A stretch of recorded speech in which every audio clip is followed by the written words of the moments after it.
এবং এই ordinary glycolic acid 7% এক্সফ্লোয়েটিং টোনারটা হচ্ছে আহা, মানে এই অ্যাসিডটার নাম হচ্ছে আলফা হাইড্রোক্সি অ্যাসিড। মানে এটা পুরাটাই হচ্ছে আলফা হাইড্রোক্সি অ্যাসিড, যার কারণে এটা বিশেষ করে আমাদের শরীরের, যেহেতু আলফা হাইড্রোক্সি অ্যাসিড আমাদের শরীরের জন্য খুবই ভালো, আমাদের সানবার্ন দূর করে, আমাদের স্কিনকে ইমপ্রুভ করতে সাহায্য করে। কিন্তু অবশ্যই এটার পরে আমরা সানস্ক্রিন ইউজ করব, যেটা মাস্ট মাস্ট মাস্ট। এটার পরে না, আমরা দিনের বেলাতে সানস্ক্রিন ইউজ করব এবং এখানে বলা আছে যে এটা আপনি ইভিনিং শিফটে ব্যবহার করবেন। This is the best result আপনি পাবেন ইভিনিং শিফটে ব্যবহার করার পর।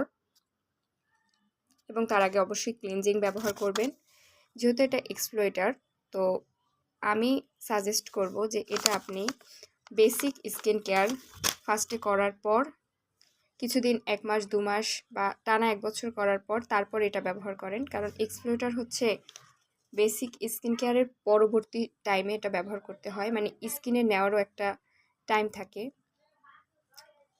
এবং এটার উপকারিতা আমরা কম বেশি সবাই জানি। এটা আপনার সানবার্ন দূর করবে, প্লাস কালো দাগ, ছোপ ছোপ কালো দাগ দূর করবে। তো আজকে এই পর্যন্তই। Thank you.